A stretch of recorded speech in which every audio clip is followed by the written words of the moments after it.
What's up, guys? I'm back. I also got a haircut, so that's cool. Let's get into it. Now for these next couple bits, we're gonna be going over the main instrument families. So we're gonna go over strings, we're gonna go over woodwinds, we're gonna go over brass, and then we're gonna hit percussion. And we're gonna do a bit of a deep dive into each of these instrument families, so that way you can get more familiar with how they are organized in the orchestra, what their strengths are, what their weaknesses are, different ways that you can compose with them, whether it's melodies or harmonies, and some just overall tips so that way you can follow.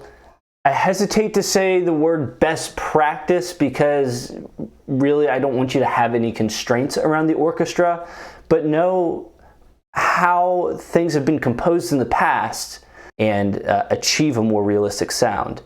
And then also, should we turn this into sheet music and give this to live players, it's going to help our work be taken more seriously. I'm going to be showcasing a different VST, an orchestra library. That this is a paid software, but you don't need it for this course, although if you want to get it, I highly recommend you do if you do have the funds. But the reason why I'm doing that is so that way it has just so many more articulations, because I want you guys to hear all the different ways that these instruments can be played, and maybe with a little bit of imagination and creativity, you'll be able to at least mimic some of these as close as you can on a free library, which is a great exercise to do because it's showing an understanding and a mastery of those instruments. So let's dive in. Let's get into strings. Now, first, let's talk about how many of these tend to be in an orchestra and the different instruments. So in your string family, you will have violins usually separated into violin 1 and violin 2. Violin 1 usually, and I'll be using the word usually a lot in these, usually plays the lead melody, whereas violin 2 will create a supporting harmony for violin 1 and tie it into the back into the rest of the orchestra. Think of violins as your soprano, your highest voice. After your soprano, you have your alto. And remember these terms from the 4-part writing. Now you have your alto. And your alto is generally associated with your viola. The viola is like the violin, except it's bigger and it has a warmer, sometimes more nasally tone. After the viola, you then have your cello, and your cello is tied to your tenor. The cello is the first stringed instrument that is seated and propped up on the floor. And then finally you have your bass or your contrabass or your double bass. These are all names for the bass, and that's going to be in your voices, your bass. Now, how many of these are in an orchestra? Well, you have different sizes of orchestra, and so I like to think of it more as like a ratio. So for every one bass you have, you may have 1 to 2 cellos, maybe, generally around 2 to, I'd probably say like 2 violas, maybe 3. And then as far as violins 1 and 2, anywhere from 3 to 4 respectively. Cool. So we'll get into how each of these sound. What are some of the strengths of the string group? Well, they have the most ways of producing sounds. And you'll see as I open these up, there's a ton of articulations. We'll get into all these later on, but they generally have the most ways of playing. With that, you have a lot of colors, so you can really alter the timbre of your string section. They can be used harmonically and melodically in a ton of different ways. They also tend to be like the warmest of all the instruments. Now, what are some of their weaknesses? It's hard because they don't really have too many weaknesses.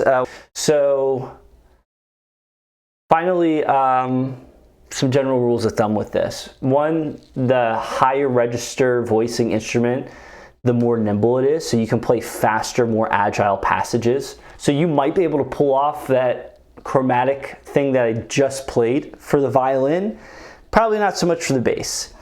The bass and the cello, you'll find a lot, they tend to play in octaves. So they double one another to create a very unified low end. If you can assign a part to an open string, that means it's not stopped with a finger. This is an open string, I'm not fretting it. But this is stopped. Open strings tend to sound more expressive. Now, let's get into how some of these things sound together. Let's go through the voicing. Now I'm only going to do this with violin 1 because a lot of the voicings are going to be the same. So the first thing we have, arco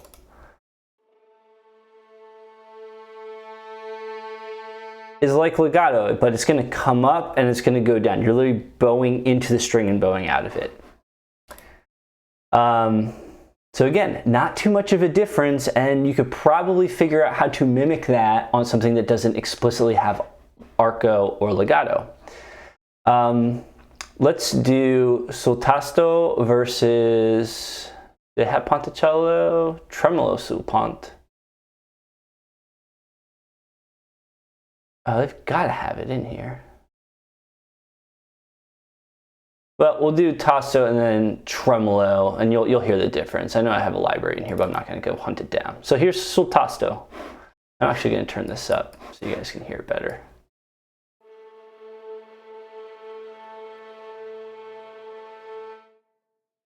Pretty warm.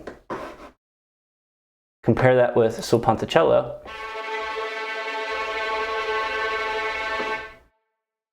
A little bit nasally, right? It's very, and I'm going to play higher.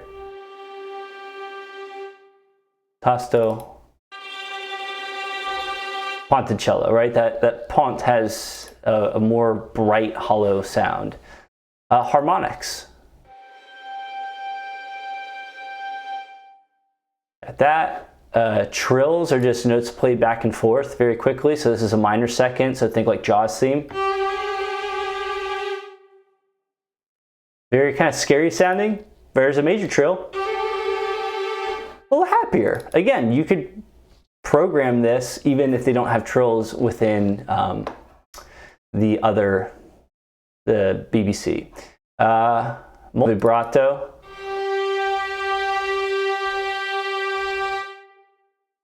Versus non-vibrato. Yeah, you can hear a little bit of character in this. Just a touch. Ricochet. Sounds like a ricochet. All right, collegno. Here's what I'll say about collegno.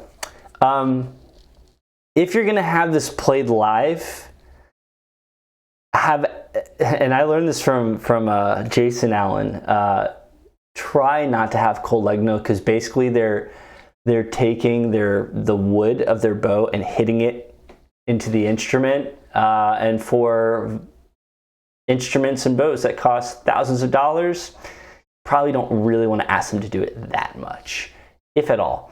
So I try to stay away from collegno. All right, pizzicato. This one, pizzicato, lots of character. Pizzicato is them actually plucking the string. And you've probably heard a bunch in film and movies. Marcato. Staccato. And then spiccato. Tapped versus feathered.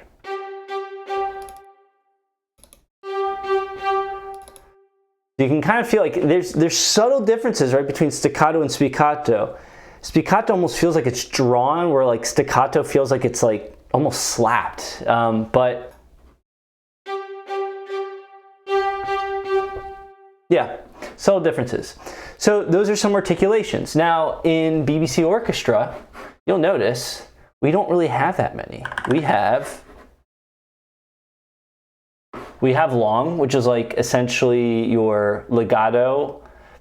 You could take that long and add volume envelopes or automation around that, which we'll do in the mixing and mastering, to turn it into arco. You have spiccato and pizzicato, and you have tremolo. Maybe you could use the EQ to bring out more nasally tones or warmer tones to emulate a tasto or ponticello. The world is your clam. Let's hear how they sound. Now, I'm going to start with chords, kind of going from to better. So this first chord, I have all strings. I just have a patch, and a lot of people will make this mistake where they'll get an all-inclusive string patch, and then the chords that they took in their piano composition, they'll just drop it in here instead of actually playing it out. And so here you have a closed voicing for strings. It doesn't sound bad, but a lot of times strings work very well with open voicings. So if here is my closed, and I put next to it my open voicing, you'll see the open voicing has just so much more room, but it's all playing the same notes. So let's hear now the open voicing.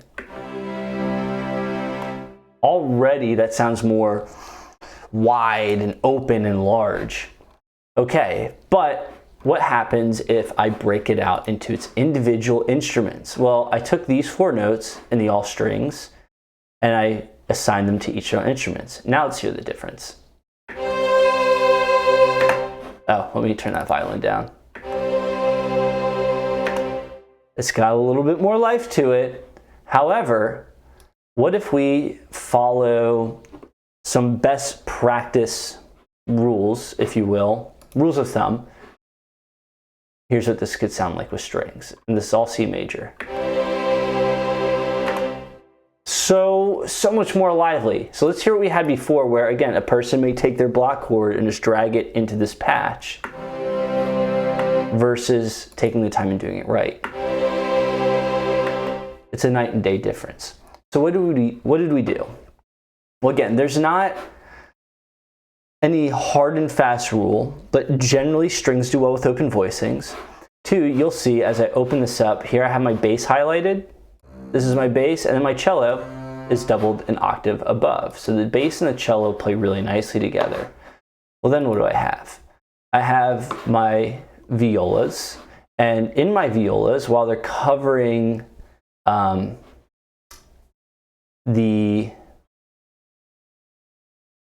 I'd honestly probably even want this up here, maybe like a 5th and a 3rd apart. Yeah, I like that better actually. What I did isn't inherently wrong, but generally I'm trying to stack like the harmonic series on top of each other. So giving that 5th, I have maybe the other octave here. But you can hear different ways that this begins to open up. And I actually personally like this one with the viola up high to give it your octave, a 5th, and then the viola is playing a 6th above that, right? 1, 2, 3, 4, yeah, 6 above that, and then using my many violins to double up on these passages or these notes.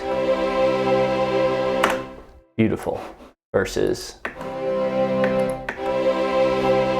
I mean, it's just night and day. Okay, so enough harmonic things about that. In short, violins, open voices, and my favorite is to go from the bass all the way up. Bass is your bass note, your fundamental note. Your cello is an octave above that. Use your violas to play a 5th and a 6th above that, and then use your violins to lock in so the 5th and the 6th above that will create your 5 and 3 in the note. Great. So what about melodies?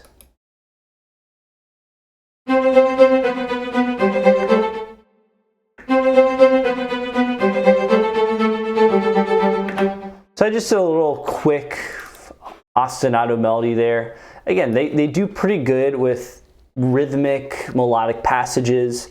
They can go drawn out. There really isn't too many weaknesses with the string. So really, have fun with them and enjoy. All right, for your homework, what I want you to do is I want you to take a chord of your choosing, whether it's in your song or in your actual piece that you wrote, and I want you to try using strings and playing that chord in different voicings to get a feel for it for yourself. But yeah, go ahead and do that and have fun with playing with different voices, get used to them, and I will see you in the next lesson.